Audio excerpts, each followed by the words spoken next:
Once the decision has been made in your business to use a barcode label printer, as well as a dedicated label size, then the question might still remain. Is it possible for me to use this label size and this printer with Katana so I can adapt it for my business requirements? And the answer is absolutely. Katana currently has one barcode label template, and 99% of the time it's not going to be the exact one you need, so you need to modify it to be useful for your workflows as well as for your printer. So in this video, I'm going to introduce you to the Katana PDF templates, and more specifically working with the barcode template so you can make it compatible with your printer as well as the labels that you intend to use.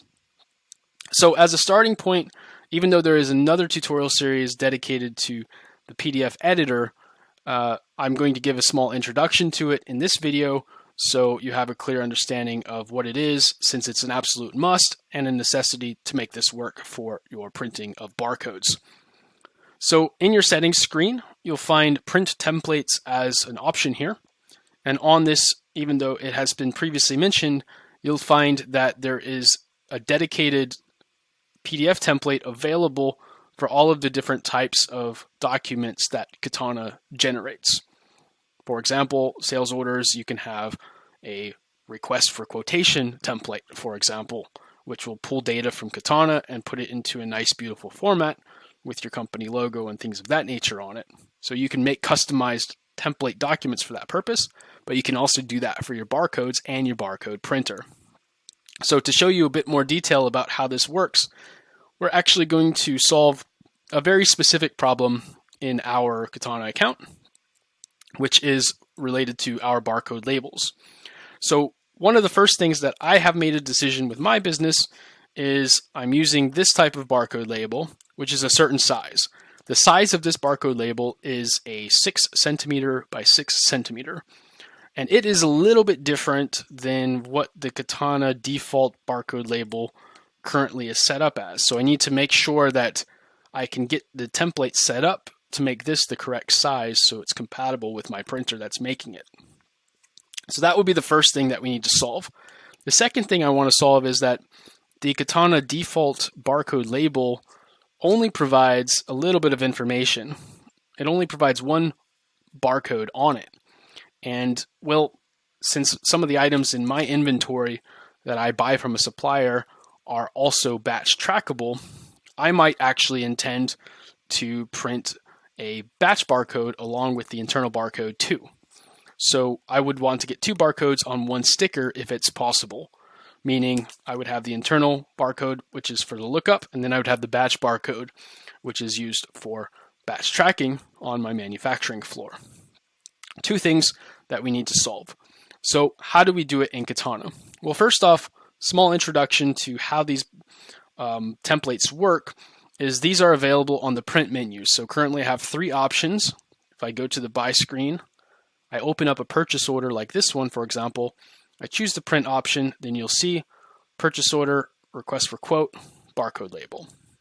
If I choose barcode label, it will generate the information from the data inside the PO, and then you'll see the item name, the item SKU, the internal item barcode, the batch number, and the expiration date. So the internal item barcode, I want the internal item barcode plus the batch barcode, but I don't have that available on this template yet.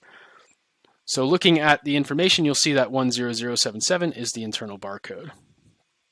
But there is a batch barcode, which is 10108 for this particular item, for example. And this is exactly what we would want to have available for whenever we generate barcode printouts for those particular items when they're marked as received, so we can sticker them and put them into inventory.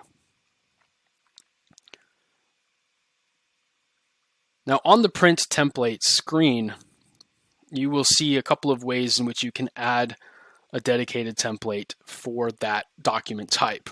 So for purchase orders, I can either duplicate my barcode label like so, or I can choose add new and then select from one of the pre-existing default base templates. This include the PO, request for quote, or barcode label. So any way you want to do it, it's up to you. the moment you add one, it's going to immediately open up the editor. So I'll choose barcode label, and then it will open up the editor. First thing you need to do in this case is actually just change the name of it. So in the top left corner, I'm going to give this barcode label test 1 as its name. And so I'll rename it, and that will auto save here, and then this will be available on your menu inside of the print templates settings screen. So, okay, well, what's in front of us? What's in front of us is actually, I'll just give you a quick overview of everything. On the left bar here, you'll have different types of properties that you can add into the workable area. So for example, there's text boxes. So basically what you would do is you would select the text box option, and then the text box will become visible, and you can then work with it. Now, the way a text box works, as an example here, is you can double click it like so, and it will open up the information that you would like to add to it. Now, the way the PDF templates work is they're actually extracting data from your Katana database and bringing it to the surface of a document, and that document, which is unique and specific to the one you're printing out from that moment in time, from that location, it will extrapolate that data into the document with a predefined format. When I say predefined format is you can take that text box and you could put something in there like a consistent thing, like name, and then colon. And then you can add a data field to it like this, and then select item variant name, this is the database information that is unique to the document in your Katana account when you're generating it. So when you select this, you'll actually be able to insert the data field like so, and then it will show up here. And then once you choose apply, then basically the item, every time this specific barcode is generated in a new document, the word name will always appear. That's your constant. And then whatever item it's referencing will follow suit.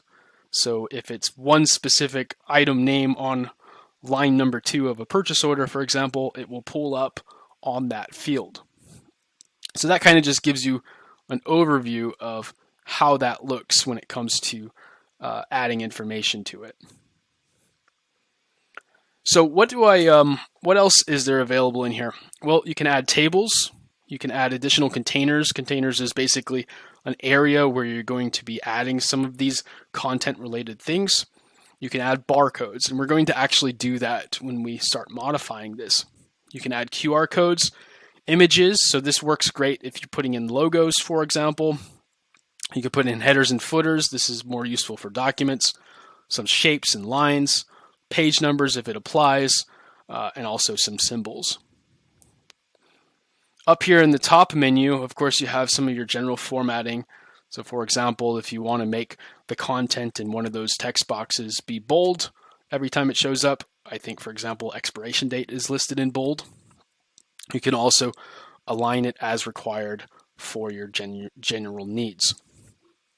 Now, anytime you select one of these specific content fields, like in this case, the variant name that we have here, off to the far right, you have a lot of other information available for that.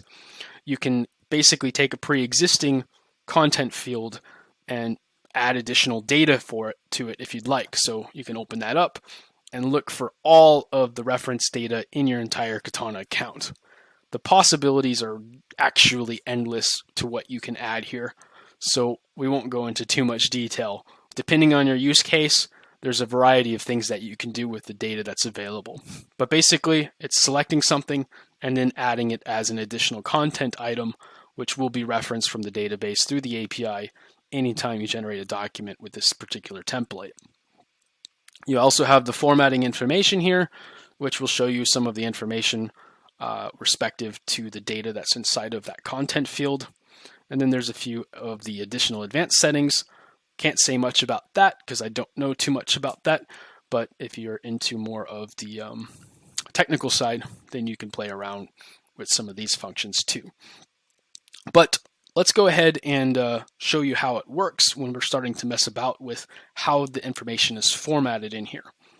The single most important thing when it comes to making this compatible with my dedicated label is a 6x6 centimeter label size. In the top left, there's a page setup, and that page setup will show you the dimensions of the canvas. So the canvas is currently set with 3x3 in inches, which is actually bigger than 6x6 centimeters. So we actually want to change this width to 6x6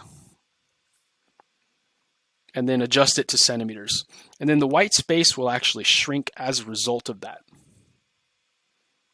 So you can see here that everything has shrunk. Now what I want to do next is I want to actually put everything into the white space, compress it, and then I want to make this scan bar a little bit smaller so I can then fit in the batch barcode scan bar for that particular printout to make it compatible with my printer and label. So to do so, you could take the external box here and make it to the size of the canvas.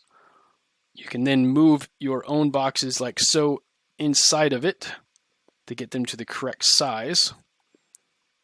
Will take a little bit of time. I'll compress that as well. And so I'll put this on pause, and then when I come back, I'll have it more or less in the correct format.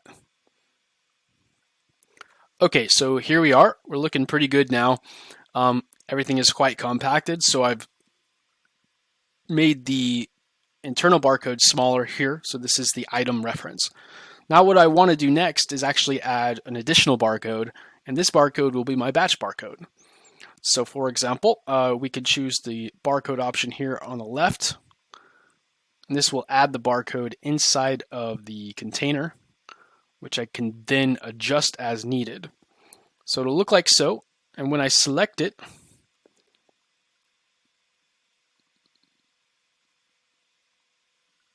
I'll have to zoom out a little bit. And then here off to the right, I'll have access to the different properties associated with that barcode. Now, what I'm looking for is the data field that I need to reference the batch barcode number. So if we look at insert data field here, and then we try to find out the batch barcode, we can see that this is the number here under the barcode labels, batch barcode. So we'll select that and then choose insert data field. And then that will reference the batch barcode that we need for any batch trackable items. So now we have the internal barcode reference on a single label, as well as the batch barcode reference on a single label, and we can put those two together and we're good to go. Now we've also got the size dimensions down to the correct size for the labels that we want to print for that item. So we're in pretty good shape. Okay, so now that we've made our labels, let's go ahead and go back into our account and make a purchase order and see how it works.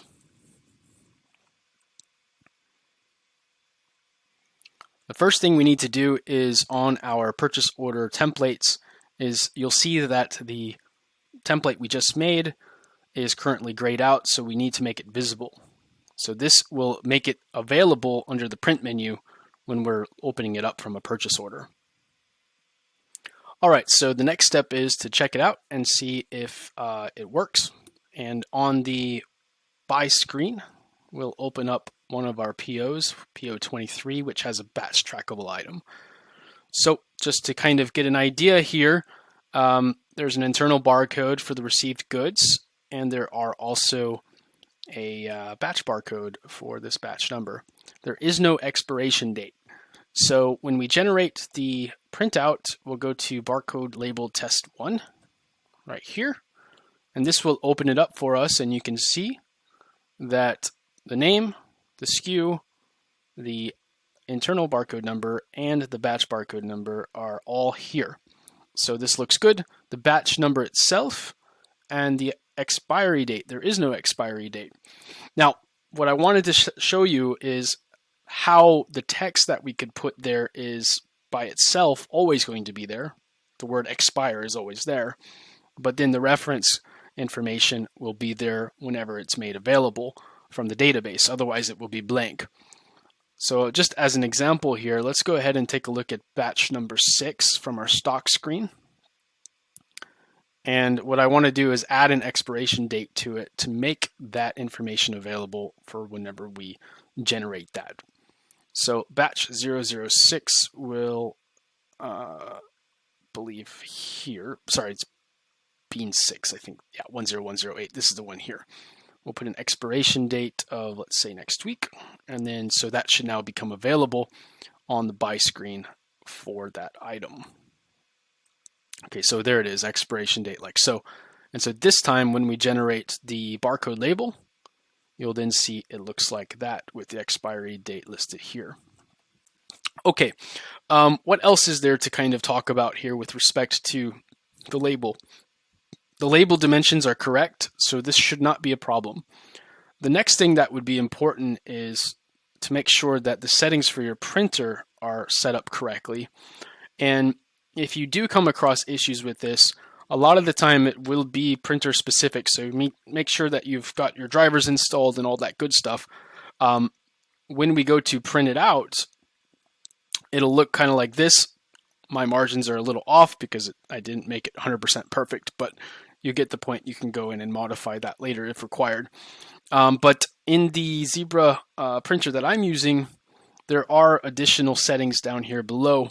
And actually, sometimes you'll need to modify this paper sizes. So they might come predefined with some paper sizes, but if your paper size is completely different than what is available, you might need to go into the printer settings here, and then you'll find some information related to that from the paper size section. So I've actually uploaded something called 60 by 60 millimeters as the paper size, and use that as a printer type that I've had to program basically into the printer. Also, some printers have a calibration feature, so if you press the button, it'll calibrate the size based on the roll in it, and that's automatic. So make sure you do a couple of those predefined steps with your printer prior to actually printing it. You'll have to do this a couple of times to really figure out how it works. But those are just a few little things you might come across from time to time. So yeah, let's go ahead and print it out and let's see how it does. So I've got my printer currently next to me as an example here, and let's see what the moment of truth will bring. All right, looks good. And so basically, once you're all set, there is your printing label, and then that particular item can be used on the materials that you're going to be putting into inventory, and your team on the shop floor can scan the item when they're getting ready to use the ingredient at their manufacturing operation, and then also scan the batch barcode for which it applies to. And this type of thing we'll cover a little bit in our videos when we start talking about how to use barcodes in workflows, from purchasing all the way to using it in the floor app and also with some of your stock functions. So that is the barcode tutorial, how to set it up for your template editor, as well as getting your printer to make it work for you. Hope that this example gave you some ideas. And of course, if questions come about, you're always more than welcome to write to the Katana support team. We have some very knowledgeable folks over there who can help get you set up.